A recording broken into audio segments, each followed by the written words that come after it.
I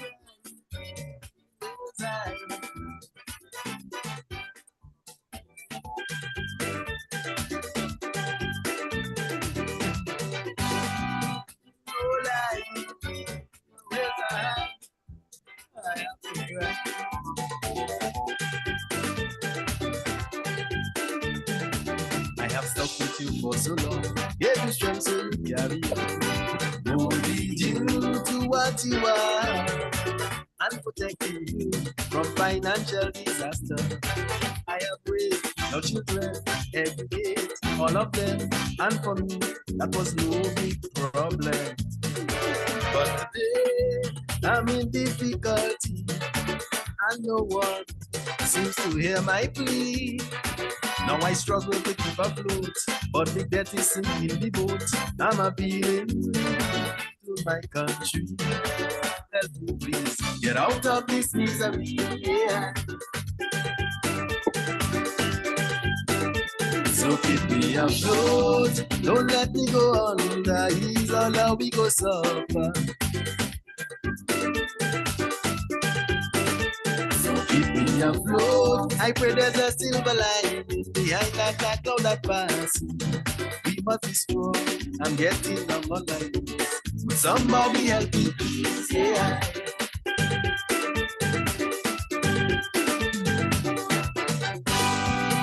I cry, where's I? Oh God.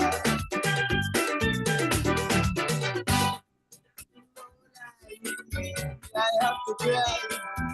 Where's I?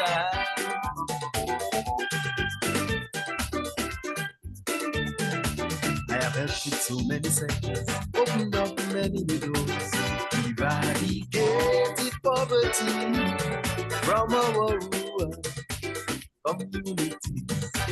I give incentives, many income tranches not even pass. I can receive.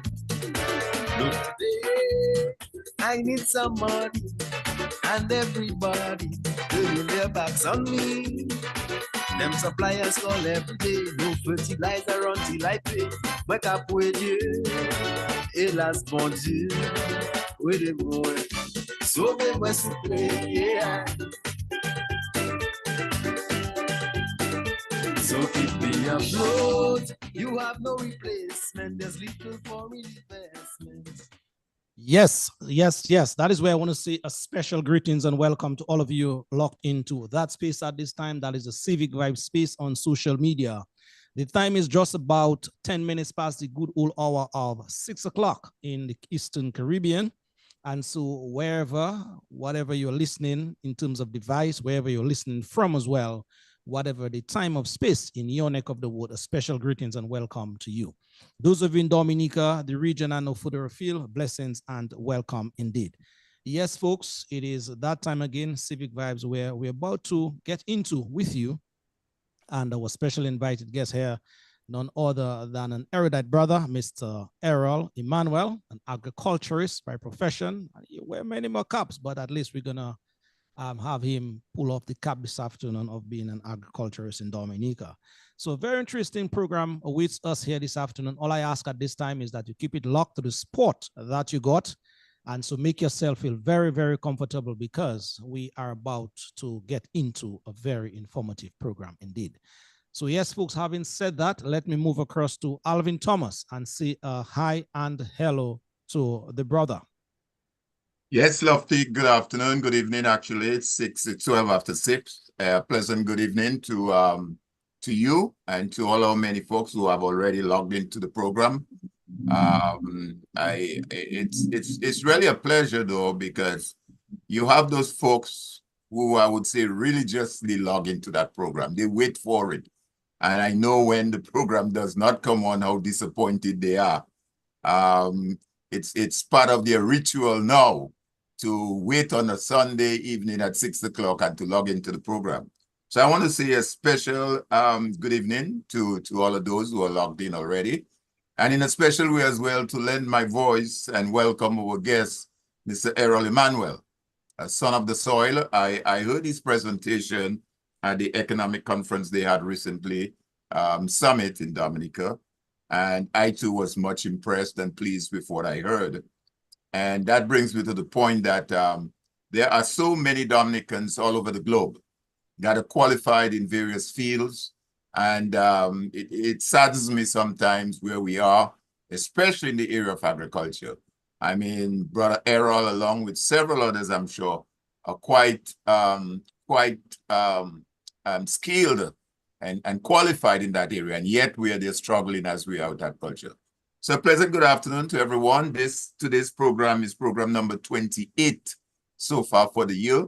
So we are moving very well. And to those behind the scene like Joan and Ella and all the others who helped to make this happen, we want to say hi to them as well, because I know you all guys are just saying Lofty and I on a Sunday, but there are several other folks behind the scene who helps to make this happen. So I just want to extend our thanks to them as well and to wish them a pleasant Sunday. So with that, let's jump into the program. Let's have that conversation, and let's once again seek to educate, informed, and advise as to a way forward for Dominica. Yes, indeed. Brother Alvin Thomas, thank you very much for your opening remarks here and your thoughts here. Thank you very, very much indeed.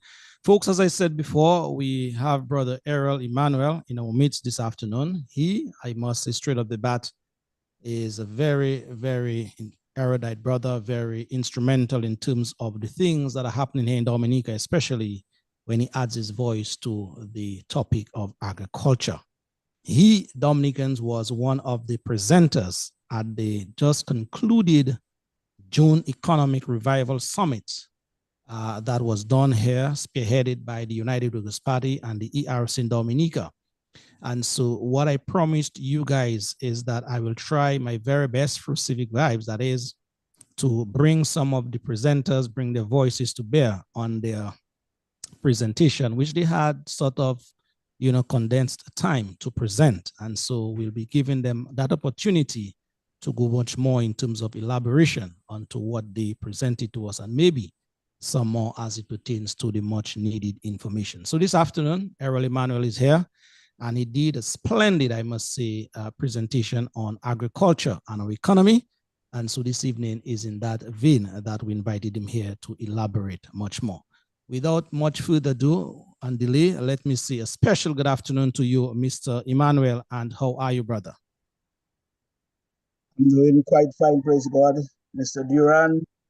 And let me express my gratitude for thinking that I have something that I can contribute towards our focus on development, and most specifically agricultural development. Let me also thank Mr. Thomas.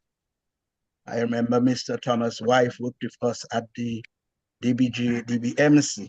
That's true. Yeah, I recall referring to him when he was the General Secretary of the CSE as the little man with the big voice. And so it's a pleasure to work alongside and share information with people who have had the best interests of Dominica from time immemorial, and even when we're probably supposed to pull up our boots and hang it aside based on our vested interests in the country that we love so much, our patrimony, the beautiful Isle of Dominica. We continue to contribute where we can, even if sometimes contributing and trying to play a role can land you in places you'd prefer not be. But I also want to welcome the many listeners of Civic Vibes who are waiting for their Sunday afternoon coffee and their little rough cake. So it's a pleasure to be part of that program this afternoon. Yes, indeed. Well, you say coffee and rough cake, but the buffet comes before Brother Errol. So yes, that is what we prepare, is a buffet. A couple years ago, we would have said juicy and Fanta. Yes. You may not remember that, Lofty. Yeah, man, I remember those good old days, Alvin. So, folks, yes, welcome aboard. 20 minutes past the hour, 6 o'clock. And let us just get right into it, with this time with Brother Errol Emmanuel. Errol, for those of you who are viewing now may not know much of Errol, they may have seen you for the first time. Errol, just give us a brief introduction, just who the brother Mr. Emmanuel is, and then we'll get into the meat of things, as it were. Errol Emmanuel has always strived to be a servant of the people wherever he worked. And even in his religious life, at my age, I continue to serve my congregation with humility. I'm the son of a man from Laplin, Bassi and Emmanuel. And I don't know why he went so far as to Vickers to find my mother, who is his wife. They operated a business in River Street, and then they moved into Kings Lane, where they were into the garment and grocery items, and subsequently transitioned into the accommodation or hospitality business, operating a guest house on Fields Lane. My work career has been in one establishment. I worked with the Banana Company. When I came, it was DBGA, then DBMC.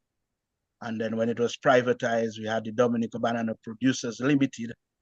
And then when we thought we wanted to have a wider reach in terms of the range of crops we wanted to offer to the market, we decided that the Dominica Banana Producers Limited restricted us. And so I was basically involved in the transitioning from just a purely banana export company. And we had to re-engineer the company and gave it the name Dominica Agricultural Producers and Exporters Company. Subsequently, I left after 34 years in 2014. I came in as a fruit quality assessor, and I left as the general manager, having a contract offered that I decided that after 34 years, it was time to go in another direction. But agriculture continues to remain something that I'm very passionate about. And even as I continue to travel around the countries, I meet farmers. In fact, just after the burial wind passed, one of our top former banana farmers and presently a top plantain and cocoa farmer, Mr. Harrison Prince, actually called me and told me of the damage he had on his farm as a result of the burial wind. And he lamented the fact that in the days gone by, we would have crop insurance for his bananas, and he would be able to make a claim against the wind crop insurance and get some type of financial remuneration that could assist him in rehabilitating and replanting his farm post any tropical system. I'm married to a beautiful lady before she put me out. I'm married to a beautiful lady by the name of Ezra, former Luge, now Emmanuel. We have one son, we have 3 grandchildren, and they're all in the States. And that is why I often tell people, if it is just a selfish angle, my wife and I can pinch and survive here.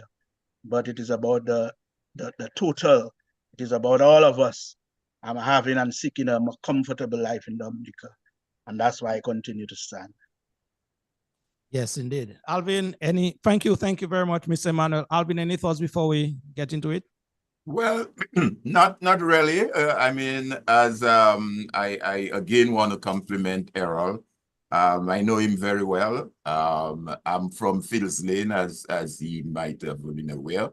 He's a Bogozo, comme moi, although his roots come from Laplin. And incidentally, Errol, my grandmother is also from Laplin.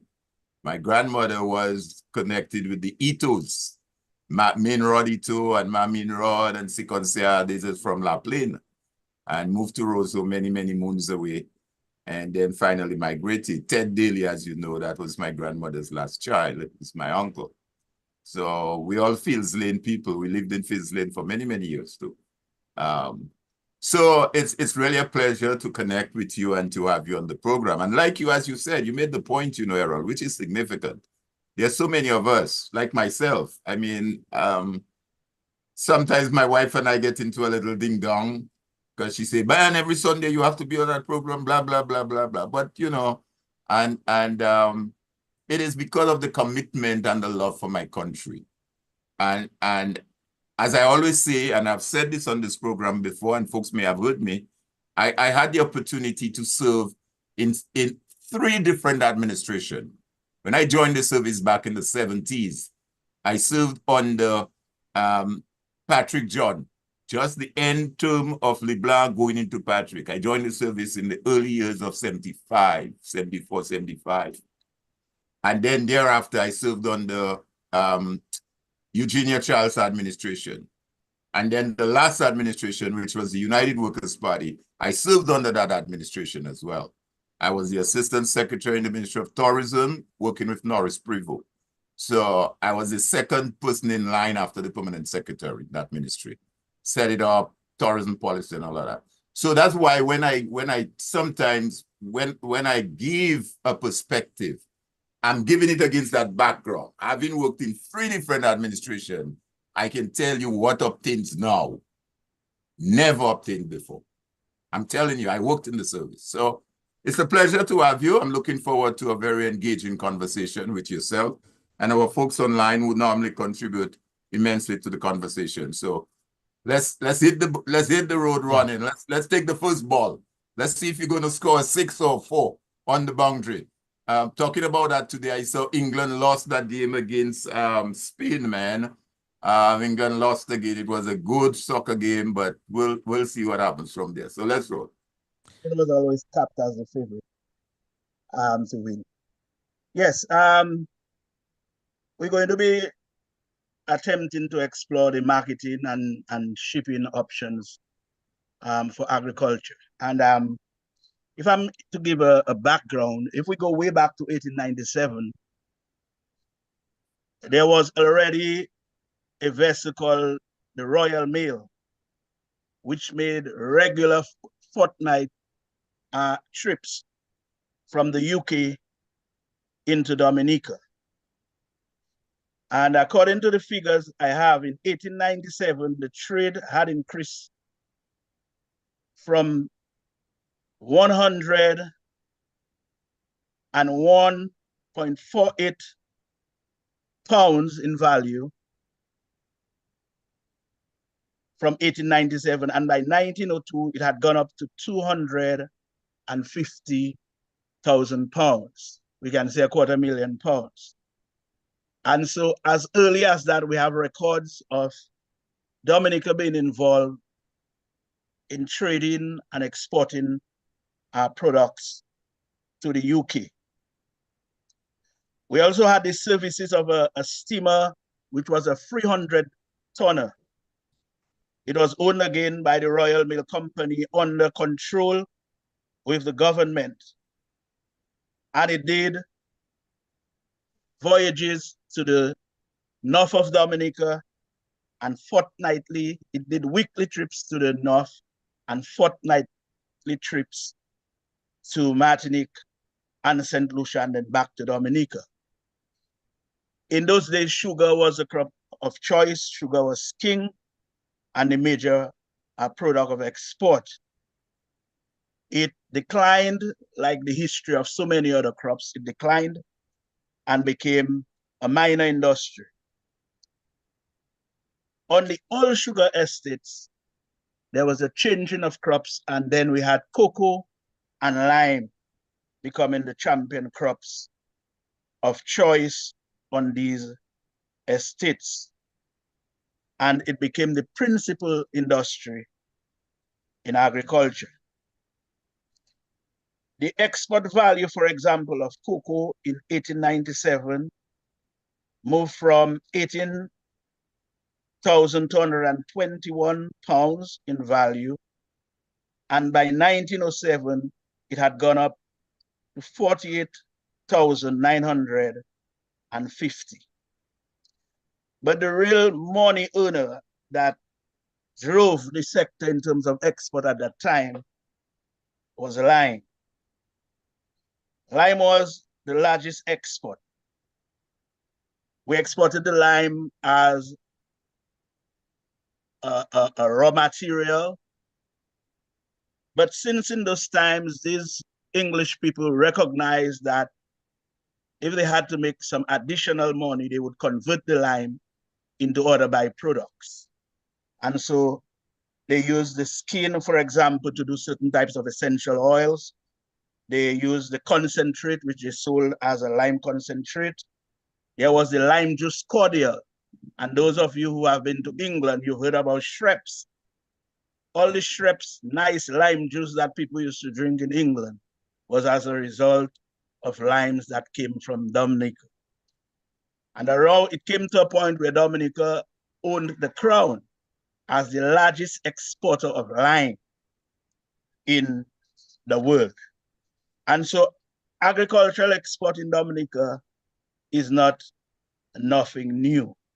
There was a market, and once there's consistent supply and quality requirements are met, then you can have your foot in that marketplace. Agriculture, as we know it, is a function of production, marketing, and in the Dominican context, if you're talking about export, then you will need transportation. Our major form of transportation for fresh agricultural products have been maritime transportation. We've done some limited exports of fresh produce via air transport. There was a time a gentleman by the name of Panman Bellot was involved in fresh pepper, moving fresh pepper, where he employed a number of young people at the Roseau Market where they would sort and pack, and then it would go to Melville Hall, and one of the cargo airliners would transport the pepper. I also recall sometime in 2010, 2011, when we experienced some serious drought conditions on the island, that there was a buyer who I visited in Barbados, and they were so desperate to get produce that he was willing to pay the additional cost of freight. And we chartered one of the Liat aircrafts. They remove all the seats, and we carried a full load of produce into Barbados. And so the whole question of an international airport, if an international airport does come, then it creates an opportunity for air transportation of high value products that Dominicans can send in the market, get it in the marketplace in a much fresher condition, and give it a much better, give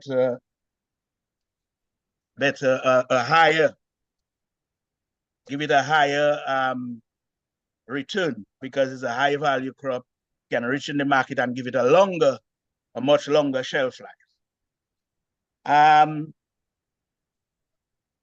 A gentleman, a billionaire, was interviewed in the US, and when they asked him what area of training and discipline he thinks that young people should go in, he suggested agriculture, because he said even the people developing the IT and the latest technology, they too have to eat. And he made the point that man will always eat food. And as a result of that, we must tell ourselves as people in the nature island that there are some characteristics that we are endowed with in Dominica. We have, for example, volcanic soils that can grow almost anything. We have our limitations in terms of slopes, but the water we have, most of the other islands are not blessed with that amount of water. We have river, we have rainfall, and so where we do not have adequate rainfall, we can put in irrigation, and that will give Dominica an added advantage to produce and to supply the regional market with food. And so we established that agricultural marketing is a process which starts with firstly a decision to produce something that is saleable. I would not advise anybody to just go and plant something except it's for your hobby or what we call jardin cuisine, You plant something for your backyard or so. But if you're talking about an agricultural approach to marketing, you must identify a crop for which somebody wants to pay you for it. And so it involves the aspects of market structure or market systems. It requires financing, it requires the institutional base, the technical base. It requires economic consideration in terms of going into that crop.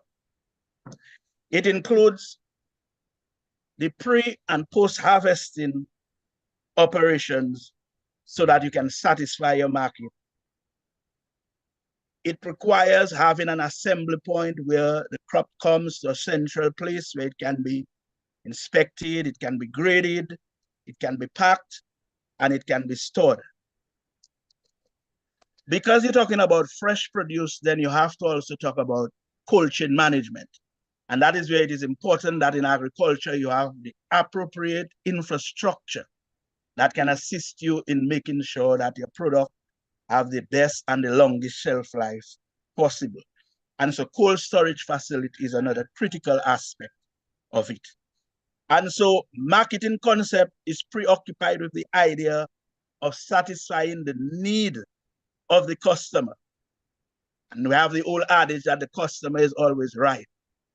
And so in marketing, you must always ensure that you meet the customer needs, but even better than that, you go beyond customer expectation. And once you can solve a customer's problem, I want to make a broth, for example, Alvin. And I know of somebody who produces nice yellow yam, and I love yellow yam. That farmer who produced the yellow yam can satisfy my needs. And once he gives me a nice yellow yam within reasonable price, a good quality yam, then we have a market established. And so we have the domestic market and the external market. Now, the marketing concept represents the major change in today's company orientation that provides the foundation that will make you achieve a competitive advantage. And so marketing is not si upale kite. That concept of marketing is something of the past. Your marketing approach has to be one that you always want to have the competitive edge in the market so that the satisfaction of your customer is paramount and that customer will become a repeat customer coming back to you over and over again. It is like going to the market. We go to the market, and you get some nice dashing swamp. And when you cut that and you put that to cook, you see that have a blue color like ashes. You know, next time you go back to the market, next Saturday, you're going to that person who sold that dashing to you because she has met your expectations and probably have gone beyond your expectation by giving you a little dashing as a washma on the side. And so that is what the whole question of the agricultural marketing is all about. It involves, in the simplest form, if I can put it in the ordinary layman's language, it involves the buying and selling of an agricultural produce.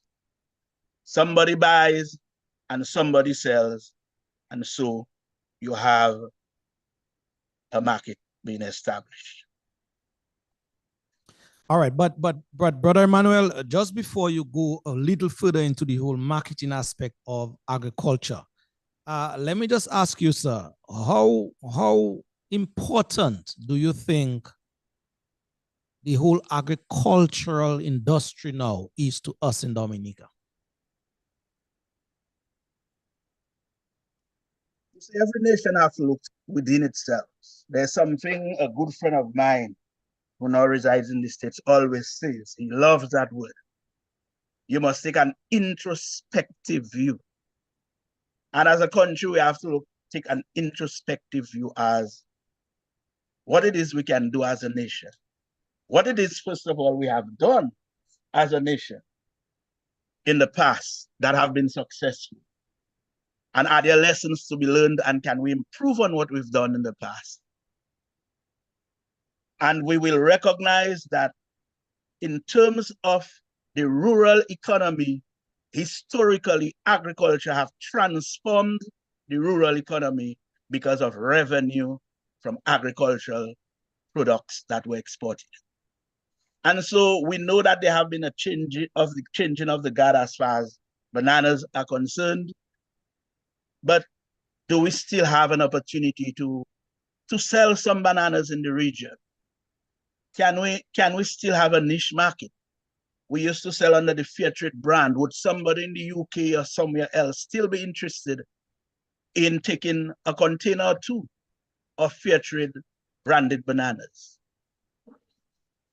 The thing and the dynamic of agriculture is such today that people are becoming more health conscious. People are becoming more aware of the earlier or the closer you eat a food or a product, a fruit, whatever it is, from where it was planted, as opposed to going through a number of processes, it is always better.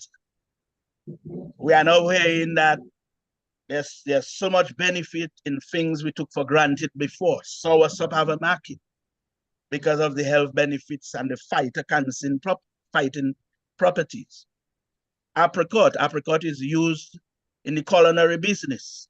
Apricot is used in the hair and beauty business. So apart from just eating these things for health purposes, there are a number of branches. And so if you can have those type of products that you can get a higher value for, there is still opportunity for livelihoods to be maintained in the rural community. But to do that, Lofty, it is going to take some work. It will always involve the work of having to organize. And that is what is absent in our agriculture today. We do not have an organization with the overarching responsibility to organize, to manage production, to manage the way people go about doing the planting, to be able to forecast what is available for the market. Because part of the responsibility I had working was to visit the different marketplaces, go to Barbados, Trinidad, St. Martin, we'd go to St. Kitts and so on. And one of the things the supermarket people wants to know is, after you give me 2 or 3 shipments, can you continue to supply? And unless we have a production system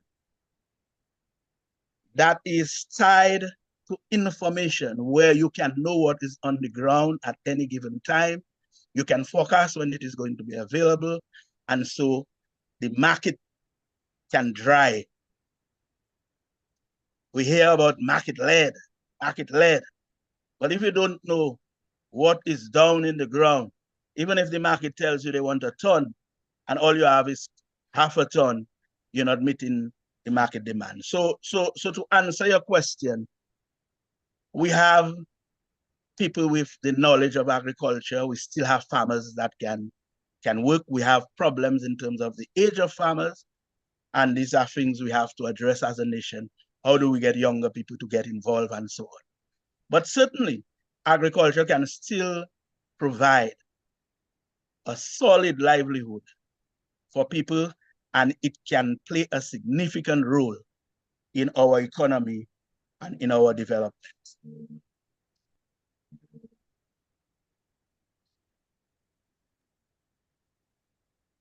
Yeah, Errol, thank you for your thoughts here. I thought Alvin was going to chime in here. Yeah, no. I mean, I am listening to Errol, and it is, it is mind-boggling, because he mentioned certain crops that we will lead in, like limes and cocoa, and even to some extent bananas. And we can even add others like bay oil and all that. And there's this misnomer that young people don't get in agriculture.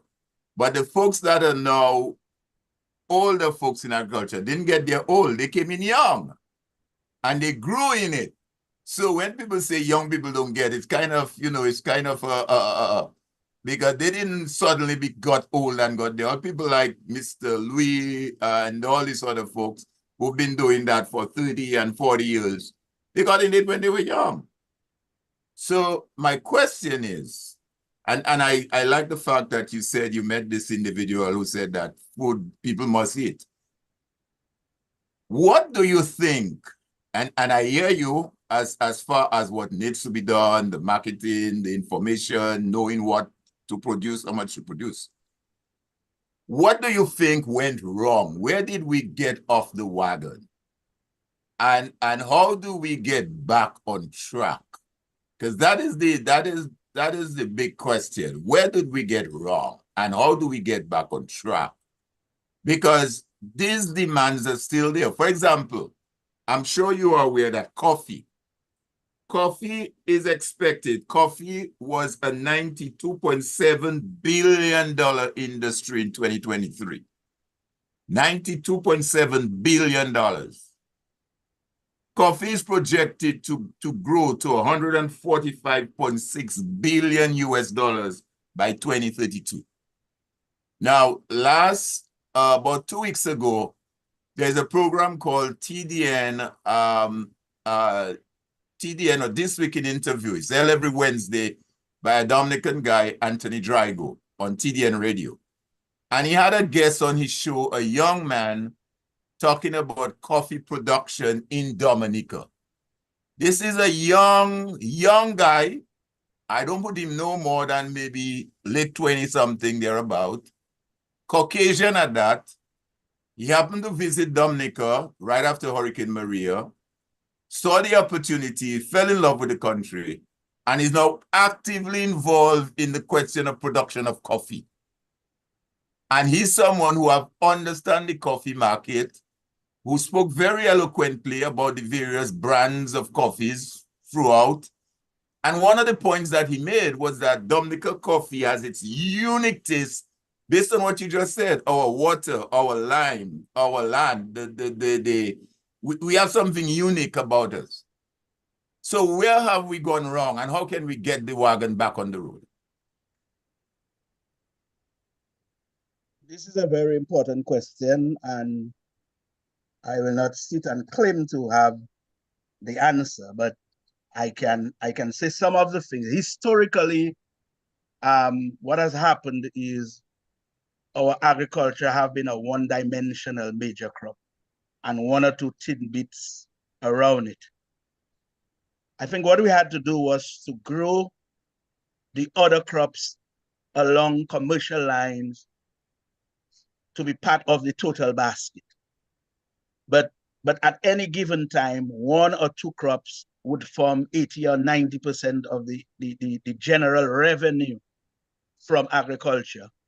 And so whenever it goes into a problem, you would have a major problem, a major stall along the way, because there was an overemphasis on one or two crops. And we've seen it throughout. We subsequently heard about vanilla when Dominica was big in vanilla. We were in cocoa big, we were in lime big.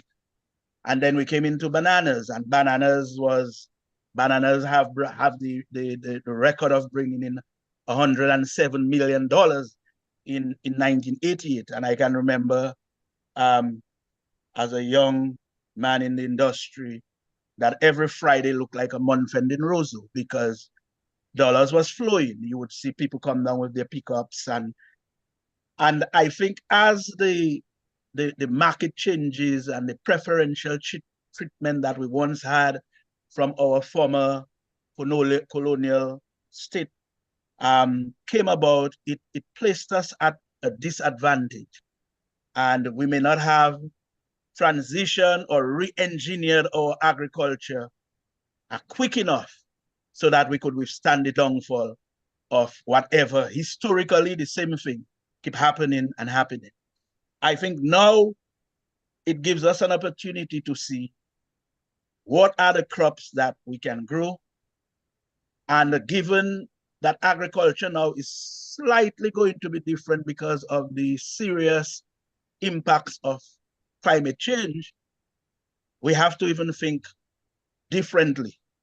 We have to think of crops that may be underground crops that will not be able to be, that may not be affected by the wind, but you have to look at crops also that the long dry spells will not be able to affect.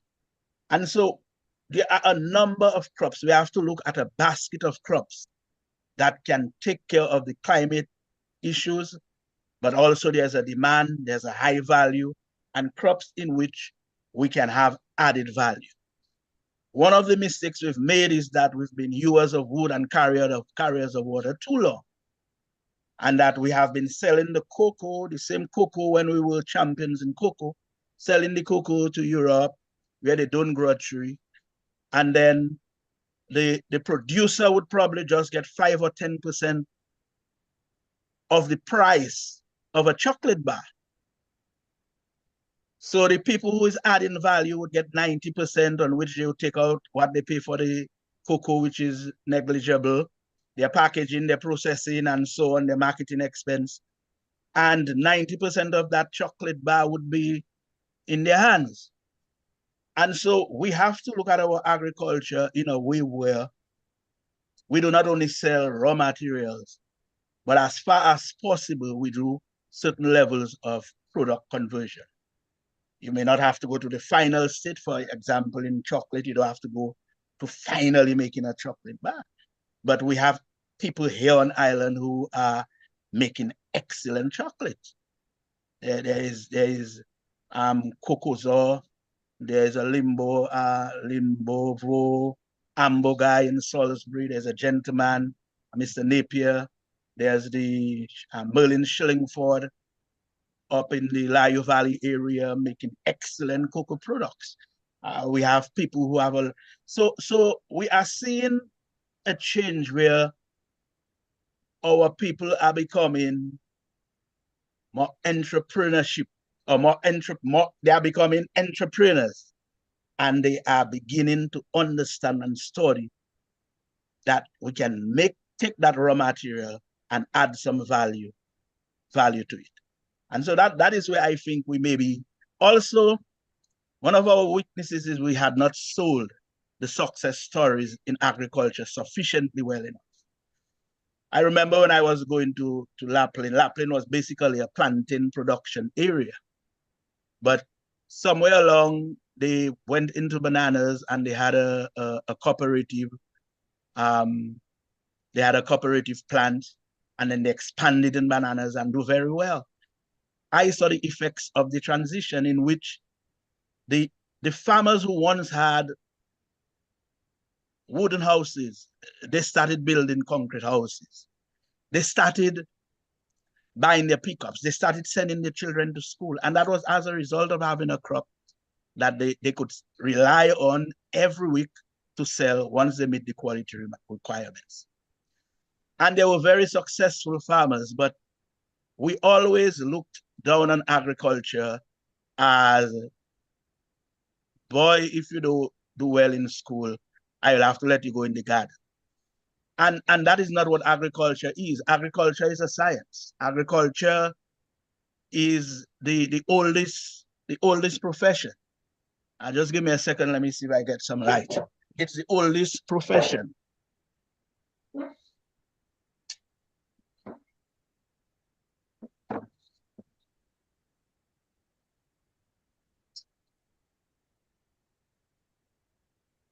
When God gave Adam and Eve, he placed them in a garden and he told them to tend. He gave them crops, he gave them animals. And so we must, like I said, do that introspective view and see in Dominica what it is we can do. What makes us the nature isle? Can we grow food that we can have the nature isle brand on our export products? Can we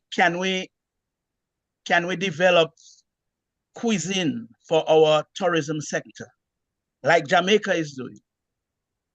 You go to Jamaica, you get roast yellow yam in all-inclusive hotel for your breakfast. You get your bami and saltfish. And so we have to rethink, how do we connect our agriculture to our tourism? How do we connect agriculture to our added value efforts and our manufacturing? How do we connect agriculture to our export of fresh produce? And if we have that overarching, a collective approach to how we're going to reshape our agriculture, I think we can make a lot of waves and inroads, because as far as a market is concerned, there is a market. There are people north of us, there are people south of us that eat those things that we grow in Dominica. It is for us to organize ourselves, to have a company like the DBMC, the DBGA, that would manage production along commercial lines. Provide the inputs, provide the technical services to the farmer through extension outreach, provide inputs on time, provide packaging material on time. Because all these things have to be linked for you to have a seamless operation. Even if you have the crop and you don't have the boxes, even if you have the boxes and you don't have the craft line. So I'm saying that we have to rethink how we do in agriculture. Gone at it, the people can a huckster. I don't even like to use the word huckster. A fresh produce trader should not have to be going all around the island just to pick up a few bags of anything or a few boxes of anything. There should be a center where it is already packaged at a particular price that is competitive enough that he knows he's getting a product that is packed, meeting the quality requirements, meeting the weight requirements, that when he buys it, he can go in any supermarket in the region and be competitive.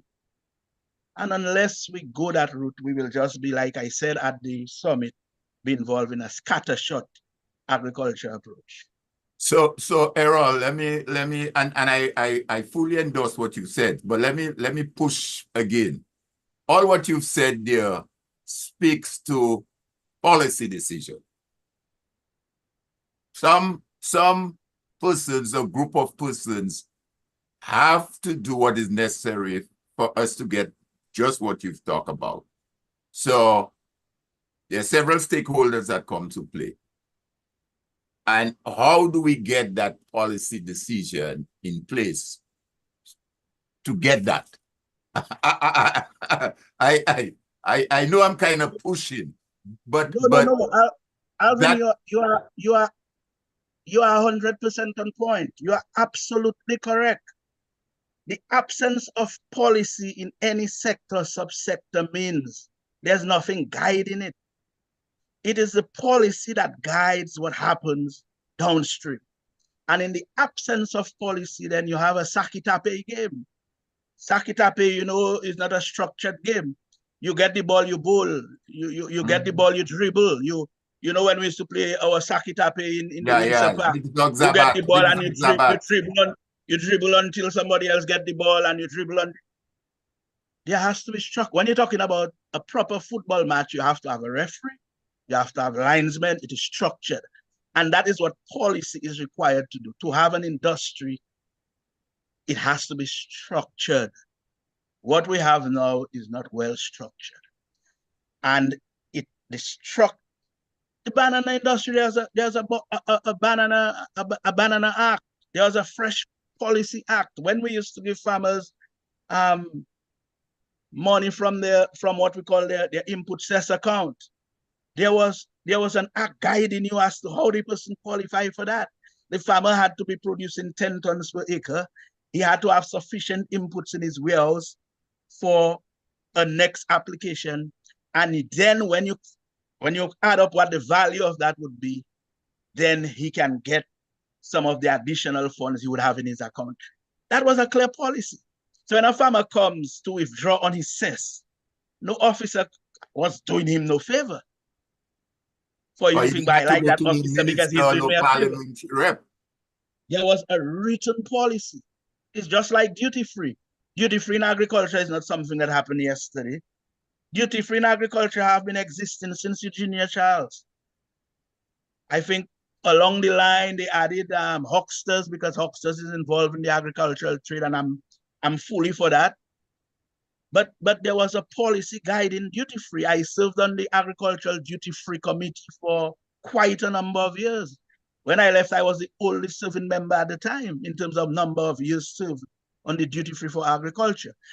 And it was clear, to apply for a duty-free for agriculture, you have to bring in your application with free copies of certificate of title. If you do not own the land, then you'd have to have a land agreement signed by the justice of the peace, saying that the owner has given you authority to work the property for at least, I think, 5 years or so. You'd have to have records of your production. So you'd have people who you sell to would give you records, and they would state that you sold X amount for them over what period of time. The extension officer would also have an area on the application form that he would write up to state that you're producing X amount of crops and the condition of your road and so forth and so forth. And so the duty-free for agriculture had nothing to do with no pal rep or no minister. It was a policy. And the whole question of agriculture and agricultural service seems to be compromised. And probably not even in Dominica alone. It seems to be a new wave that politicians in the region seems to be getting involved in technical delivery business that does not belong to them. The extension officer is the technical officer to go and work with the farmer on the ground, advise him, do what he has to do. But when a parent about to give a man fertilizer, that is, and the way they go about it is not based on merit. It is not a meritocracy. It is based on affiliation and so on. And we cannot develop agriculture. You see, agriculture is supposed to be politically neutral. Because to me, the best farmer to me when I was an extension officer working in the field was the farmer who adapted to the advice I gave him and got results. You could be whatever you are, red, blue, green, yellow, orange. My business is I like a farmer who showed me results based on the practices that he carried out. And whether you grew up like that, all farmers were my friends. I never knew that thing about farmers and politics. That appears to be something nouveau that is coming about. And it can never redound to the benefit of agriculture. It is just going to frustrate those who are hardworking, and because of whatever affiliation they're not getting the benefit, it is going to frustrate them. And those who are just quasi-farmers, fringe farmers that get in all the benefits, eventually they leave. Because to be a farmer, you have to be resilient. Because it has the ups and downs, it has the good and bad. Sometimes you plant a crop of cabbage, you get 90-95% of the crop sold. Another time you plant cabbage and it on your account. So it is not as simple. You have the vagaries of weather, you have the vagaries of predilaciny. These things work against you. And so you do not want somebody who's to be working in your favor, your parent, to be involved in becoming a problem for you, as opposed to being a person in a position working through policies that will benefit all the constituents. Yeah. All right. Well said, Brother Thomas. Brother Thomas, well said in terms of the question asked so far. Brother Errol, you are on the ball. But guess what? It is already 3 minutes past 7 o'clock, and that time we always usually take a break. So we're going to take that all-important break at this time, play that all-important song as well, talking about same agriculture. Soul Poo sang that one, talking about the need for agriculture in Dominica.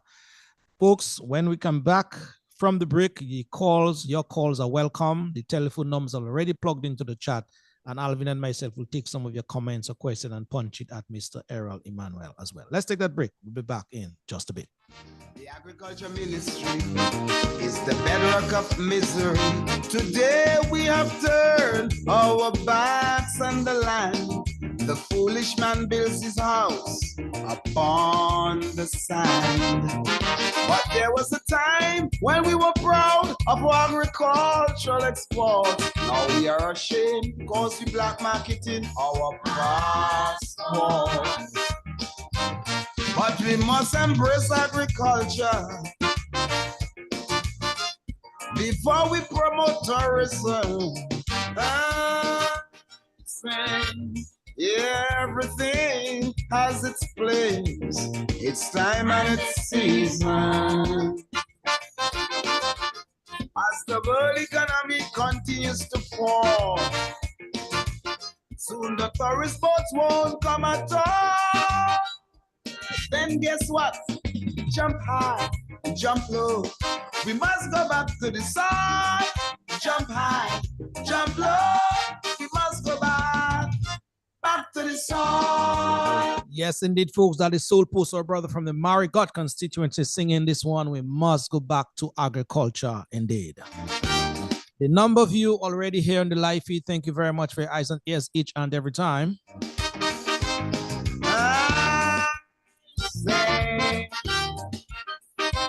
The numbers to call into the program, they are 245-2396 or 615-9470. They are now scrolling across that screen.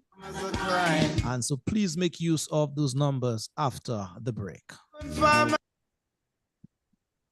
All right, we already have someone on the telephone line. Let's see if we can facilitate that caller calling in here right now.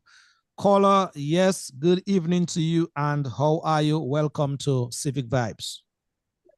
Hello, good afternoon. Hi. Lofty. Hi, good evening. Watching and listening as usual. Unless Dominica go back to real agriculture, it will not get anywhere. Because those days, like Buffy said, it was green gold days. This make us men and women raise our children. And it did me well. It get me to be a stronger woman that I am today. So Dominicans is the only ones that can change that. When they change it, then agriculture will go back to where it's supposed to be. You started you started by saying, Mama, are you still there? Yes, I'm there. All right. You started by saying we in Dominica need to go back to real agriculture. I know you said something, but can you just explain what that term means, real agriculture? Well, real agriculture, like the days when young, old, middle class, civil servants, women like single mother like me, we were out there doing the best that we can to make Dominica what it was. We could go, well, I never buy a pickup, but I knew people buy pickup, and every week you get your big check. That's what I'm talking about. So you can be independent again. Unless that days come back, we are not going to go anywhere. All right. Thank you. Thank you from Florida with love each and every time. Thank you very much. Okay. Good night, Buffy. Good night. Good night. That must be somebody from the East. Yes, yes. She said she called you Buffy. I never knew that. That's an East term. Only the people in Rosalie Grand for Riviera City. All right, all right. Must become sick workers, and the once proud farm workers are now beggars.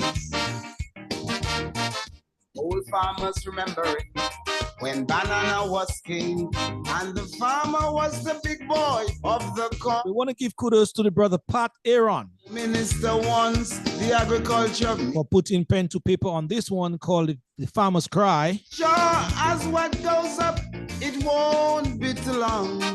And brother Pascal, better known as the Soul Post. He did this one sometime back in the Calypso arena. So we must still so relevant today, huh? Before we promote tourism, say everything has its place, its time and its season. As the world economy continues to fall, so The response won't come at all. Then guess what? Jump high, jump low. We must go back to the soil. Jump high, jump low. We must go back to the soil. Yes, indeed. And that is the punchline in that track. Jump high, jump low. We must go back to the soil. It's imperative. Yes. Let's get back to the live panel here as we continue in here. Alvin Thomas, let me move over to you in terms of some live comments, live feed from the live feed that you've seen. Do you want to touch on any one of them before we sort of, go back to Errol for some more comments? Yeah, certainly. We have Levers Esprit who's saying there, this guy is so much on point of the way traders were going about purchasing produce all over the island. It would be better for traders to go to one designated area to purchase produce to sell as retailers. That makes a lot of sense. Than the old days. We need people with advanced thinking. So he's agreeing to what Errol have said earlier as it relates to a central buying point. And we have, let's see, we have Bernard Allen who makes a comment. We seem to believe that's impossible for our country to ever run out of water. And that concerns me, and I think should concern us. Also, what about coconut rehabilitation program? How long does it take for the power that be to see the need for us to reestablish that crop? And then we have Alexandra Thomas who said, Dave, I'm in total, well, he's agreeing with a comment, I guess, made earlier by Dave Bertrand, that regenerative agriculture comes to mind. We need to adopt that practice as we move forward. So these are some of the comments I'm reading there so far. Ferdinand Lawrence said, the focus has always been to export the raw material. Why not build factories and produce the byproduct? That in itself would create more job opportunities. So they're pretty much in sync with the comments that Errol has made so far. And even the last caller made the point of going back. But I think Errol made the point earlier, and maybe he could expand on that a little more too, that there'll always be a demand for food. And that's worldwide. That's throughout the region. I mean, we could be a food basket for the rest of the region. A couple of weeks ago, Lofty, I felt so much like eating some breadfruit. And that is not something I get very often in Atlanta. You'll find it more in New York, but Atlanta is kind of thing. And guess how much I paid for that one little breadfruit? I was so nervous to buy it because I say, boy, if I buy that, I'm not good. I paid $5 US and change, which equates to about $13, almost $14 EC for a breadfruit. So, Alvin, are you admitting here this afternoon that you don't know when a pepper is good, Alvin? Well, I kind of know, but I was, Errol will educate you on that one. Yeah. So the point I'm trying to make, here am I out there, and I'm sure there are many like me that paid $13, almost $14 for a breadfruit. Now, can't we, again, we're discussing agriculture and shipping and export. So there's so many produce that comes to mind. I mean, pineapples, passion fruit, peppers. I mean, he talked about Panman. I remember Panman at the time when he was sending peppers out, So again, it drives back the question of policy. Policy matters. And I know before we end the program tonight, we'll be touching sort of briefly on electoral reform. And that is why I always say election has consequences. Because if you put a guy to drive the bus who is not sufficiently trained and licensed to drive the bus, then you'll be holding your breath because you don't know where he's driving you. You see what I'm saying? And that is what's happening for our agriculture. But in terms of the demand and the fact that we can still do it, and there is a demand, I don't know if Errol wants to speak a little to that and some of the comments that made earlier, like the question of the coconut rehab and that sort of thing. Let me start on coconut. When I hear about coconut, it always irks me the wrong way, because I think during the period 95 to 2000 that Dominica actually started doing experiment on the bottling of coconut water. They worked with the FAO on that project, and they were getting excellent results. I think it just had probably go through the final stages of probably getting it patented and so. And nothing was done with that. And then I saw that we were bringing in imported coconut water into Dominica. And when I saw that, I said, but something that Dominica should have patented and have as their own after in collaboration with the FAO, the research and the work was done, how to stabilize it, how to give it shelf life and so on. And then I go into the States and I get in Goya coconut water in tin. You know, this tremendous. And that's $1 billion industry up here. $1 billion industry. Now the tremendous benefits that you have from coconut. We know the history of they telling us coconut oil not good at cholesterol, and with our scientists being able to do the appropriate research and push back on them, we know that coconut is one of the better oils. It is good for your cooking. It is good for applying to joints. It is good. There's so many benefits that we have from that coconut oil. And so the fact that the hurricane passed, we should have had a major coconut rehabilitation program, a major. Not talking about putting down a 2,000 acres minimum of coconut, so that we know that we heard that there's a new coconut DCP. Some investments was made into that. DCP was one of the companies that had a very good model in terms of how they bought coconuts. When farmers sold, the more you sold, you had a little dividends. And at the end of the year, and even when they wrapped up, farmers got a good enough check in their hand as a result of selling their copra. So if we can have that same model developed for other entities in agriculture, it would be good, so that the farmer sell up front, he gets his price, but he also upstream, upmarket, he has a benefit. That would give him a vested interest in the company, and he would know that he has a further benefit in that company and do what. So coconut certainly is something that we should really. I know that after Hurricane Maria, there were some efforts, there were issues with plants and phytosanitary things that I don't have all the detail on that, so I don't want to go there. But certainly coconut is something that we have to look at because of the benefits. What is the other question you'd like me to? Well, the food supply and demand. I gave reference of the breadfruit as an example, because some people have the view that, well, it's not there, but there is a huge demand, and therefore, how do we respond to that? We just have to ask the Jamaicans. Yadi, how do you get rose breadfruit to be in the United States? Ask them. They're part of CARICOM. Let's have a joint mission, go to Jamaica. Jamaica is one of the islands that Dominica can look at in terms of how do they sell what they produce into the United States market.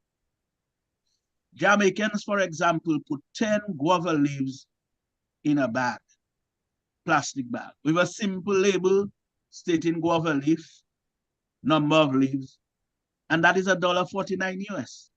So that means one guava, soursop. So that means one soursop leaf is 14.9 cents, 15 US cents for one soursop leaf. Ask them how they're doing that. They're selling yellow yam, they're selling all crops into the US market. We're part of CARICOM. Let's collaborate with them and see what it is we can learn in terms of exporting our produce to them. We were talking about whether there's a market. Let me give you some data in terms of market potential and numbers. Islands south of Dominica, Martinique, Barbados, Trinidad have an estimated population of 2.2 million people. A boat going directly to Trinidad would take about 36 to 42 hours. for something to leave Dominica and be in Trinidad within 36 to 42 hours. Martinique, sometimes the geese boat used to be within 18 to 24 hours after it leaves Dominica or earlier, it would be already in the Barbados market. Martinique, even closer, 2.2 million. What it is that we sell, that they eat, that they need, that we can supply. You have the islands north of Dominica, 759,500 citizens. Guadeloupe, Antigua, St. Martin, St. Kitts, Nevis, Anguilla, BVI, USVI. Estimated population, 760,000. That's a market for us. If we want to talk about the extra regional market, there's the US and the UK market, where we have traditionally been doing some exports to.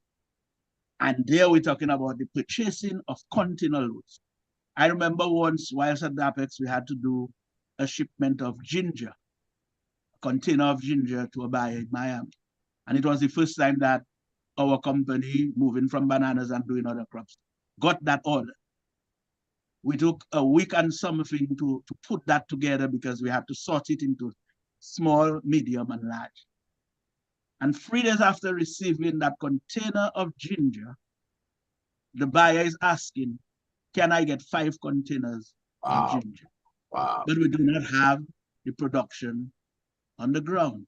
And that is why I say those who are involved at that level, they must know what the market is. Sign MOUs with buyers and come back with farmers with a firm MOU in your hand saying we have an MOU from a buyer who is willing within the next year to begin taking 1 container or 2 containers from us a month. And then you organize the production on the ground to meet that kind of demand. You select your farmers, those who are real serious and want to be in commercial agriculture.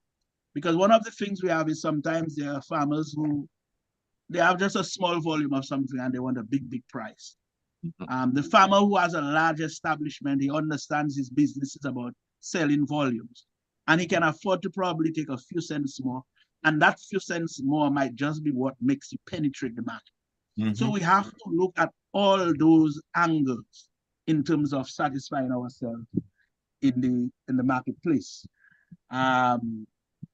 I just wanted to look at 2 things that I presented at the thing in terms of the crops and where we are from 2011 in terms of the value in EC dollars. Yeah, just before you go to Errol to take those 2 items that you presented, let us just take some of the comments here on the live feed because these people, they are part of the conversation as well.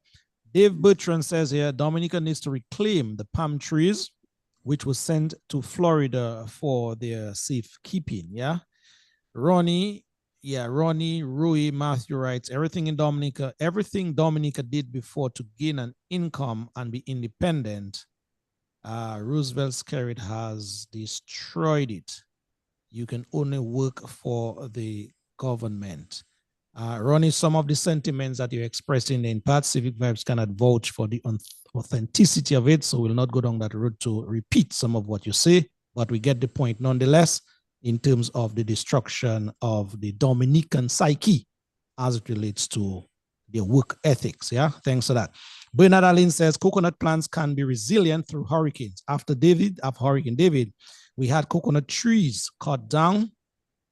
And after Hurricane David, we had coconut trees down, and the villagers in Maho and we in Belfast survived on it by walking around day to day and picking them off the ground. Yeah.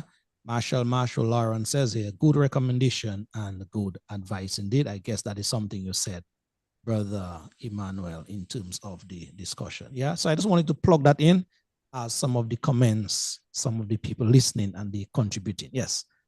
Thank you for your patience. We appreciate their participation in the program. I am not one of those who don't like divergent views. In fact, when somebody have a different view from me, I actually want them to even expound on it more because I may be missing something that they have captured. And so I I appreciate all of you. And so also too, we have a young lady by the name of Petra Carbon George. She's always listening and locked into Civic Vibes. And whenever we have in these agricultural based conversations, as it were, she's always there. But not just there. Petra is one that I know I can attest and testify to the fact that she's one who is evidently, her hands are into the whole agricultural moving, trying to get agricultural produce from Dominica to the USVI. And she does a business out of that era. So she too is listening, and she says the program, based on what she's hearing so far, it's a great discussion. Thank you. Thank you. So sometimes we speak, but the figures I have are from 2011 to 2019. And in 2011, Bananas brought in 10.847 million. 2012, 7.356. And then by 2019, it was down to 988,000. Plantains brought in 4.9 in 2011. By 2019, it was 2.79. Yams, 2 million. By 2019, it was 1.39 million. Avocados, 1.9. And it was like showing export use of 2.3 million. And so avocados is one of the emerging crops because it is a high value crop. It also have tremendous health benefit. The fat in it is wholesome, healthy fat. And so it's a very good crop with a lot of benefits. And avocados is now used more and more in the culinary business in terms of cuisine and so on. And so it's an interesting crop. I want to spend a little time on dashing because dashing in 2011 was 2.8 million. And in 2019, it was 2.4. Even after Hurricane David, it only went down to 1.9 million. And by 2019, it was back up to 2.4. It is a quick recovery crop. So it is a crop, if we have it and a stump pass, within 6 months to 12 months, you can have your dashing production back. So it is a very important crop to note. So I just say I would mention those, the lower crops, ginger, passion fruit, with those small volumes in it. We did 1.2 million in oranges in 2011, but it is now down. It was down to 108,000 by 2019. Yearly export value in terms of metric tons and the value in 2011, our total metric tons was 10.6563 metric tons of produce, and it was $31 million in terms of revenue. And in 2019, we did 2,156 metric tons, and the value was 14.6 million. And so in terms of export volume and value, we're seeing that there's a downward trend. We know that the hurricane passed, but there's a slow increase. And I hope the figures for 20, 21, 22 up to 23 were stronger figures, which would mean that at least we can probably get back to pre-Hurricane Maria figures. I've given you the potential, and now I want to talk about how do we translate. So we spoke about the markets, opportunities north and south of us, and the extra regional market over to the UK. And how do we translate potential into actual? And these are the ideas that I have if we're moving forward.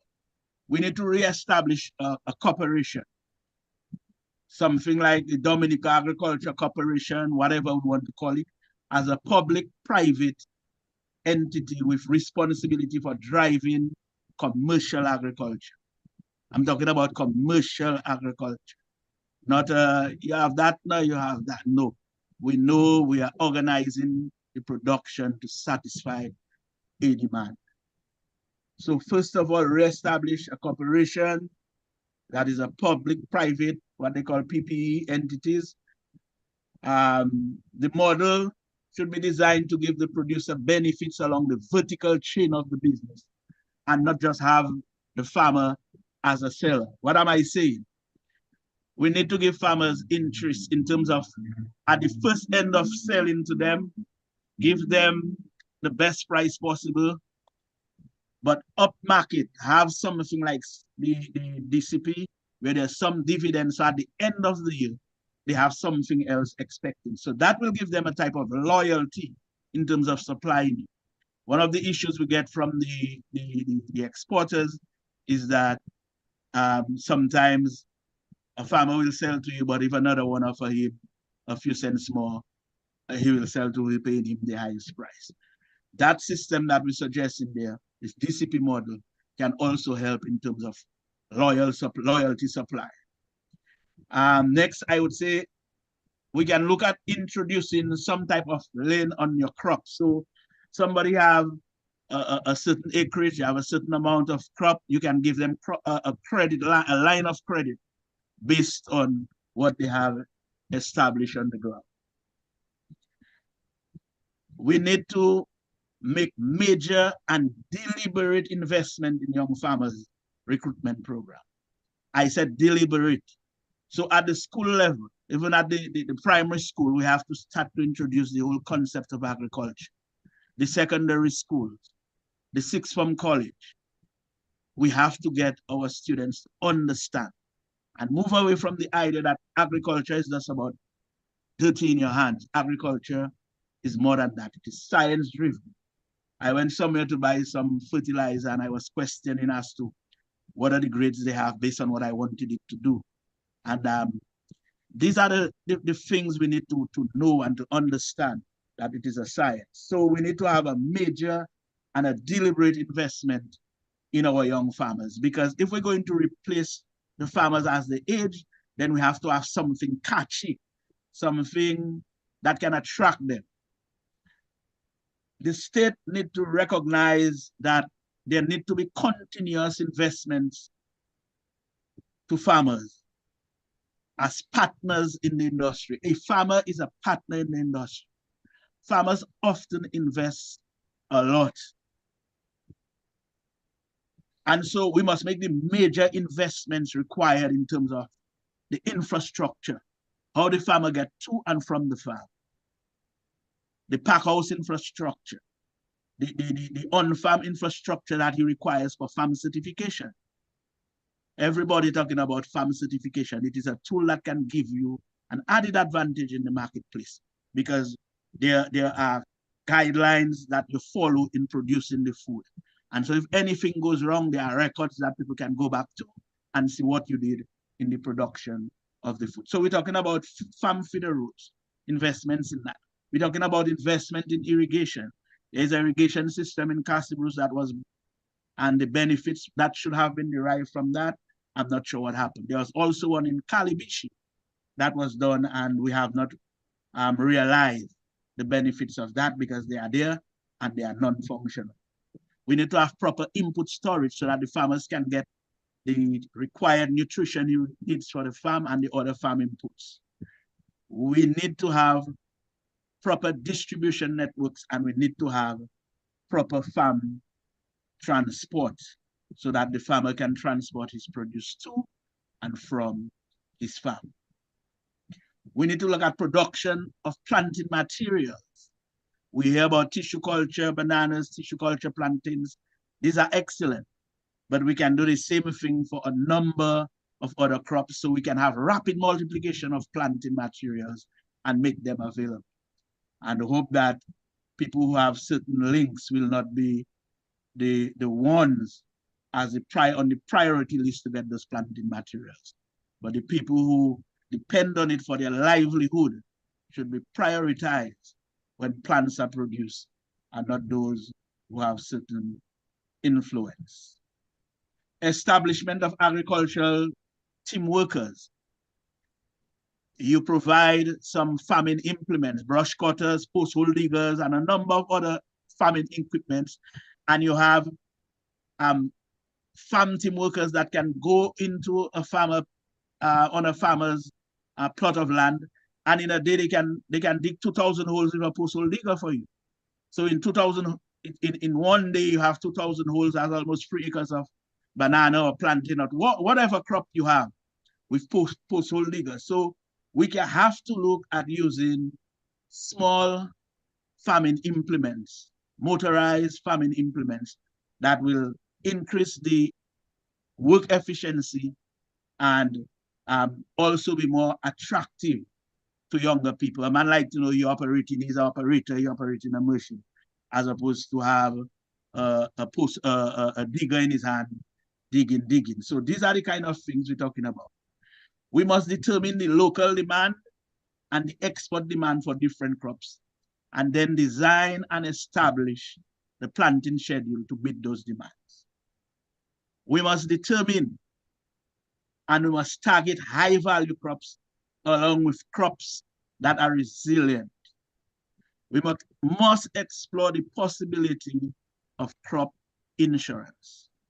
We have to explore the possibility of crop insurance. There are times you have long dry spells. There are times we are in the hurricane belt, and we know that there are certain crops that cannot withstand in excess of 35, 40 miles per hour. So crop insurance coverage is absolutely critical. And these are the things that policy must drive. The policy have to drive those things. So we need a production base that will support local consumption and export demand, managed and informed through a market-led approach. Implement that through best planting scheduling, monitoring, and production forecast. Data is a very important management tool, and we must have data of what acreage we have on the ground at any given time. And these are things that were done. There's a model for that. In bananas, every quarter they would revive the acreage of a farm, and if an acre is short, they would remove it. If an acre is added, they would have it. So based on that, when we're doing the production forecasting for the UK market, we would have from October, we have to do what we call the forecast for the following year. And it is the acreage that informs us. Acreage and a number of other components would come together, and we'll be able to do a forecast and say how much, what volumes of bananas in terms of tonnage that we hope to export to the UK market. So these things can be done. We need a production base that will support, like I said, the local and the local consumption and export. We eat a certain amount of dashing, we have a certain amount we require for that. We have an export market, we have a certain amount we need for that. And then we design what is the yield per dashing, and therefore how many dashing plants we need in the ground every month so that we can meet those demands. These things are not rocket science, but it just takes organizing yourself and, as Alvin said, a policy framework to drive and to guide those things. All of what you just, yeah, 90% of what you mentioned there, Errol, there's a document that was developed back in October of 2011, and it was called Carbon Community Agriculture Policy at CARICOM level. In Guyana, that was developed. October 2011, and it was supposed to have run up to 2021, 10-year pretty much projection. I can't tell you what happened, whether it was just, again, something on paper, and what happened after 2021, but they had several pillars that they referred to: food and nutrition security, a lot of what you just mentioned, trade, production, trade, and all of that, and rural modernization and youth programs. All of those were contained in that document. You can go on the CARICOM website and you might be able to get a copy of that document. And it brings me back again to what we discussed earlier, the policy. Because you have all of that there and no implementation. No implementation. That's the frustrating part. That's what's so frustrating. And like you said, it's not rocket science. We've done it before. The model is there. It happened before. Why can't it not happen now? For example, one of the persons on the line, Levers Esprit, just quoted something. Let me read it. Nursery areas like Hillsborough in Layu and Botanic Garden played a major part in our agricultural success at the time, when small as well as large-scale farmers could go and buy certain crops to replace lost crops. And somebody else, Jean-Francois, said, this is so much good information, but action speaks louder than words, and we know based on the government's action, they're not interested in making farmers independent. And I think that is where the rubber hits the road. And I'm sure someone like yourself who've been in that for all those years, how frustrated you are. Take mangoes. And let me ask you before we end the program, in addition to the shipping and all of this information you've given us and we've discussed so far, you hear sometimes, well, our things cannot be exported because mangoes carry a disease, so we can't send it to Miami, the US won't take it, or the dashing have worms, so you can't send it out, the avocado have some disease, it can't go to Martinique, or whatever the case might be. We haven't even discussed agro-processing because all the mangoes that are lying on the ground, and we have a wide variety of mangoes. Maybe have a what, 6, 7 different varieties? Again, in Atlanta, I buy mango juice. I buy mango and I pay premium price for those things, you know. Coconut water. They ain't come cheap, you know, I'm telling you. So, mon Dieu, what can we do? How can we get out of that so that our people can be dependent again, make a living? The land is still there, the water is still there, this expertise like yourself are still there. What can we do? You quote a 2011 document of CARICOM and you're probably a little behind. There was one in 2021 or just after COVID. And they took a position that they're going to decrease. They call it 25 by 2025. Mm-hmm. And the goals and objective of that position was that CARICOM recognized the vulnerability of the CARICOM states because according to a FAO report of 2021, it stated that 80% of the basic food requirements from CARICOM were imported. And so given COVID, and given the reality of the Ukraine-Russian war and the need for grain and wheat, which these places produce, it exposed the vulnerability of CARICOM. And so they came up with a 25 by 2025. And how many of you heard that one of the crops that they decided that they were going to expand on was cassava? Have you heard anything about cassava being done in any serious way that we can produce cassava flour, so that even in case there's an issue, we have a fallback on cassava? You spoke about mangoes. In 2015, we brought down 2 professors from the University of Maryland East Shore, professors, food technologists we train 50 Dominicans on how to store mango to when it is in season, you can process it and store it so that when the season is gone, you still have it. And we're not paid to do those things. We just have an interest. Gabriel Christian, Dr. Davidson Lloyd, we are part of an organization, Caribbean Agricultural Network, donating our free time and our effort in whatever ways we can. We, in 2020, we did a cocoa project. I remember that project, the cocoa, yeah. Yeah. And if collectively, my expertise and Dr. Lloyd's expertise on that project was over 40,000 US. Look now, St. Lucia has a consultancy being advertised for the exact thing that we did under that project for free for Dominica. but yet still people wouldn't watch you and think that you're worth anything. And so sometimes when fellas like Lofty ask me to cover programs, I don't want to run to it because I have taken a position where I will go below the radar and carve my niche. But like we said earlier on, we love this place too much.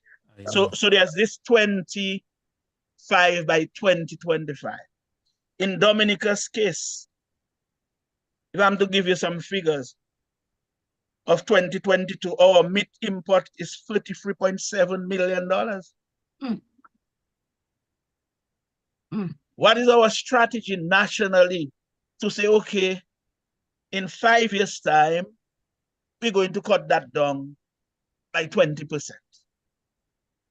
A clear policy and do what is required. Get the best people to manage whatever it is you want to do.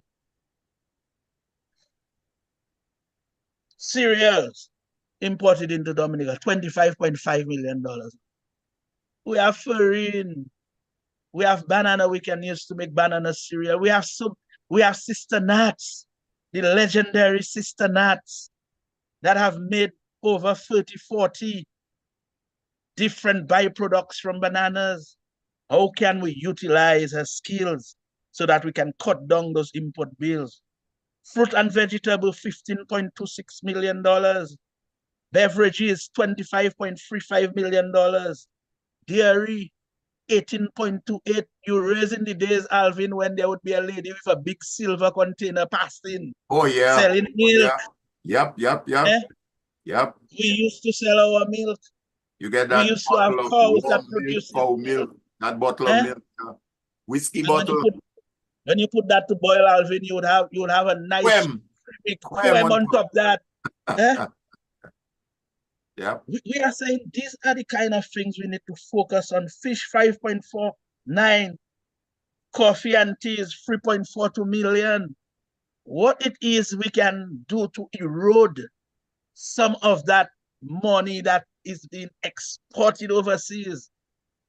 Keep it among us so that our people will be able to do a lot of things they once did for themselves without having to rely on any handout from anybody or favor from anybody. Empower our people again. Empower the sector. Dominica, one of the small ruminants in terms of livestock, we have a competitive advantage. There's some young men putting together a group and they've started with some type of fertility and some work in terms of goats. And so we want to commend them. And it is good that people realize that you have to branch out and start doing things that you can do. The little that you can do for yourself, try to do it. That way, when the authorities see what you're doing, they will probably get interested and want to partner with you. But do what it is you can do. But I'm just saying that we need to understand that there's opportunity. Among the things I mentioned there, we can cut down the meat imports to Dominica. We can work on cutting that down. And we have to explore the possibility of how we use low or raw local material to produce feed, certain types of feed for our animals. Yeah. And when we go into animal production, what we also have is the other side of it where we can get the animal down as part of the process of producing what we call local manures. And it will give us a more nature island approach to the final product that we are producing. A brand specific to us. Yeah. All right, let me guys. Just let me close, Lofty, by saying there must be production, there must be markets, and there must be adequate, competitive shipping available for us to have a strong. These are the three pillars. These are the three pillars: strong production, strong marketing, and a strong shipping that is competitive and reliable. Yeah. All right. Thank you very, very much indeed, Brother Errol Emmanuel, for your splendid presentation here tonight. We'll ask you for your wind-up comments in just a bit. Folks, it is already 12 minutes to 7 o'clock. And so, Alvin, I think we won't have enough time to get into the much talked about electoral reform agenda for Dominica, but we will most likely focus on that more in depth next week. Yeah. Just to take two comments here from the live feed and then bring back Alvin and Errol in the conversation before we bring it to a close. Jean-François says here, this is so much good information, but action speaks louder than words. And we know the government's action, they are not interested in making farmers independent. Yes. David Joseph is listening and he wrote here, soursop is also in high demand. But unfortunately for us, unfortunately for Grenada, they have cornered the US market. The previous administration of Maurice Bishop saw the importance of agriculture, especially in the area of soursop, which is classified as an exotic fruit. And so everything, was put in place to ensure not just high yields for local consumption, but also for export on a large scale. That is a comment from Mr. David Joseph listening and watching on here. Folks, thank you very much for your comments as we just about to bring the program to close in 10 more minutes time. Alvin, I know you have something else to say based on the discussion at hand, and then we'll ask Brother Errol Emmanuel to wind up. Well, first of all, let me just say, what a fantastic job that Errol has done here this afternoon. And he has provided a lot of insight, a lot of information. And like I said a few minutes ago, that's what's the frustrating part, that we have so many of our folks out there with the information, with the expertise, and somehow we can't seem to pass that mark. The models are there. So it is my hope, and I'm always hopeful that some change will come about. I know, as you said, we will maybe our next program talk on the question of electoral reform, because I am convinced that unless you have the right people in place to make those decisions, then nothing will happen. And unfortunately, that's where we are. That's the huge elephant in the room. If you have the persons, and I'm not, yes, I'm directing most of that towards the government. But it takes all of us, various stakeholders, but they have to drive the policy, develop the policy, and ensure that the policies are implemented. If there are no policy, then certainly nothing will happen. So I'm hoping that in the not too distant future, we can get back on track. We can get the bus back on the road with a good trained driver to lead the bus and lead the people on that bus. So just want to say thanks to my brother there, Errol. That's a conversation that's going to be ongoing. I don't think we can stop that conversation. It's going to continue. I mean, you mentioned the question of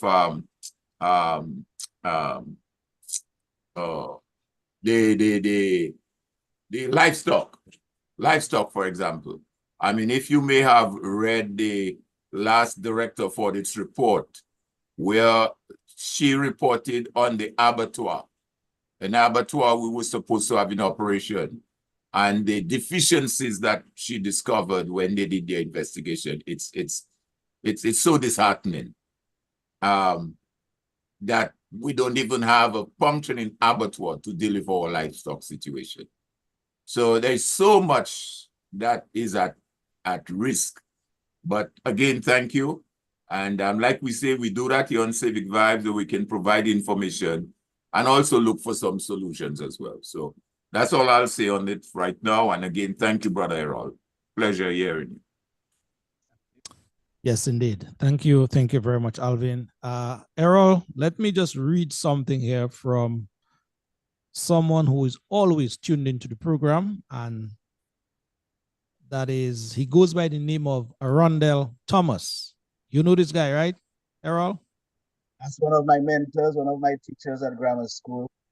All right. Who I have a lot of respect and great admiration for. All right. Well, he said something suggesting exactly what you said here. And so let me just read that aloud to you in terms of we bringing the program to a wrap here. He says, "Hi, Lofty. I'm tuned in. Interesting and progressive contribution from my former DGS student.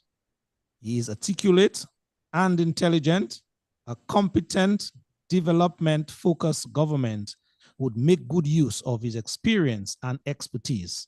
He says, great program indeed. So that is coming from none other than the man from the area that has 7 tongues, he said, Laku Set Lang, Arundel Thomas, always tuned into the program. Arundel, thank you very much for tuning in, and your fine words to our guest here, Errol Emmanuel, as we bring it to a wrap. Errol, any final comments? Yes, quickly, as Alvin spoke about mangoes, I remember in 2011 that one of our buyers in Barbados wanted mangoes. And what we had to do was there's something called hot water treatment. And Dexia actually had the hot water treatment facilities, but the pump was not functioning and so on, and it could not get done. And so the week in question, I promised the buyer that he's going to get his mangoes. And so I had to get a technician to go get a pump from our warehouse at DAPEX, get a technician, install the pump, get assistance from Mr. Angus McIntyre, who actually did his MPhil in hot water treatment, one of my colleagues. And we did the hot water treatment, and we reintroduced the exports of mangoes, Julie mangoes, back into Barbados, so it can be done. Now, as I close, some points that we must consider: people must be made to feel there is confidence in agriculture in order that they can invest in it or continue to invest in it. They have to be made to feel that confidence. There must be no doubt that government is willing to invest in agriculture, not by default or just because of disaster or appeasement, but because they recognize it is a substantive sector of the economy now and for the future. They must establish a sense of an urgency aggression in supporting mechanization, use of IT, irrigation, agro-processing, and agro-investment-prone businesses, bringing into use facilities to support processing, improvement of standards, and quality. And finally, there must be an appreciation and recognition of the large value of finance, even now being invested by farmers in agriculture. And effort should be made to develop a national sense that national investment, whether a subsidy, whether a feeder road, whether input assistance, whether a duty-free concession, etc., is only a support to the vast investment that farmers are making on their farm on a yearly basis. So it is not a favor when you do those things, because the farmers as a partner is already investing large sums of their money into agriculture. Thank you, and it was a pleasure having me, Lord. All right, Mr. Thomas, Errol Thomas, I want to say thank you to your words, your complimentary words to Brother Errol Thomas here. Errol Emmanuel. I'm speaking about Arundel Thomas, just thanking him for his complimentary words to our guest here tonight. And also, yes, Alvin Thomas as well, another Thomas here. we have a lot of Thomases here. And so, Errol Emmanuel, now you basically did justice to the conversation tonight. I want to thank you very much taking time off your Sunday to be in here with us tonight and adding some much value to the conversation by your information and Lofty, let me just quickly say there is someone on the feed by the name of Monica Eberhardt. I hope I get the last name right. And she put something there, but it's in French. So we're not able to read her thing. She made several comments, and in the end, she has an email. So I would want to think you'd want to leave that comment alone for now, Alvin. Okay. Based on my interpretation of it, my little that I read French. All right. Okay. But thank whoever is commenting, but we'd want to leave that alone for now. Okay. All right. Thank you. Yes, all right. Just finally, it has to be joint investment, joint responsibility, and then we have sustainable jobs. Good night. Absolutely. Absolutely.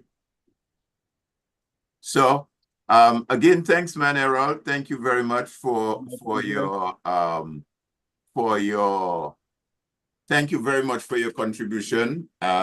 We really appreciate some of the areas that you have identified, and therefore let's still be a people of hope, which is what I always try to advocate on this program. Let's be a people of hope that better things can come and better things should come. And we just have to keep sharing the message, keep sharing the information. And like I said, hopefully some change will come. Change should come and will come at some point in time. Indeed. Talking about change, Alvin, here's our sister Joy Stout singing about change, the opportunity for change, as we bring it to a wrap. Yeah.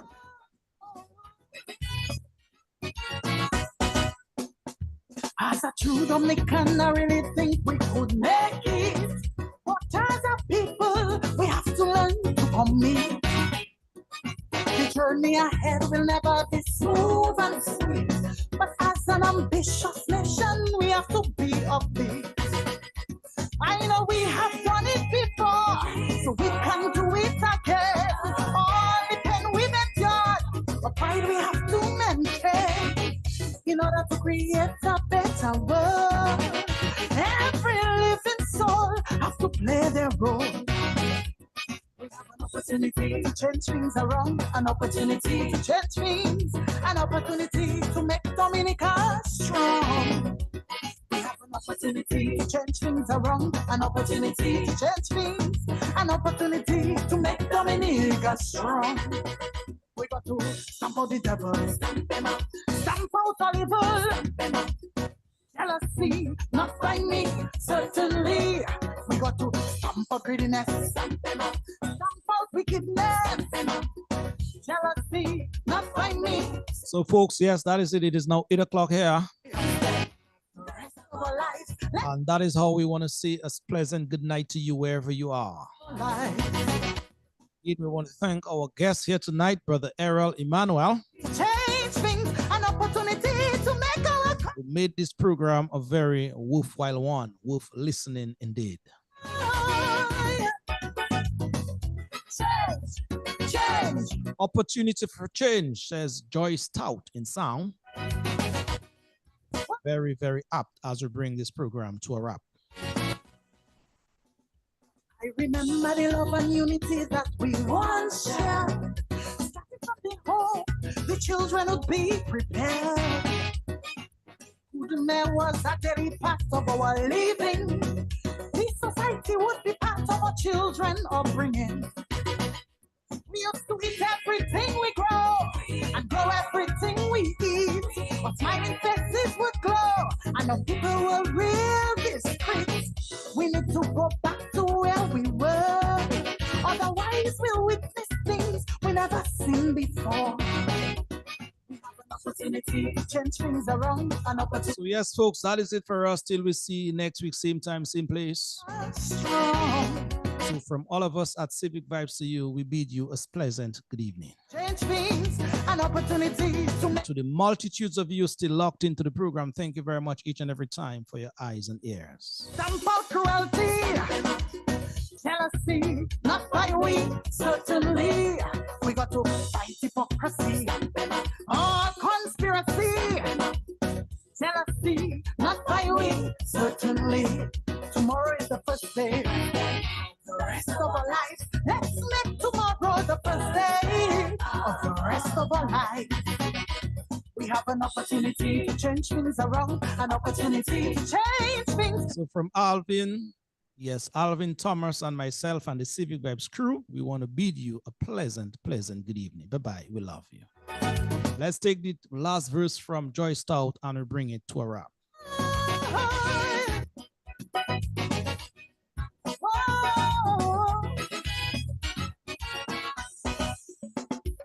Grandma used to say that laziness is a real crime. It captivates your body, then retards your mind. As a people, we have to change this old attitude and give our country all the love we really should. Instead, we sit and we criticize where we say let's know and People no scope in difficult times, just how to cope. It's us to build them the foundation in order to build a stronger, vibrant nation. We have an opportunity to change things around, an opportunity to change things, an opportunity to make Dominica strong.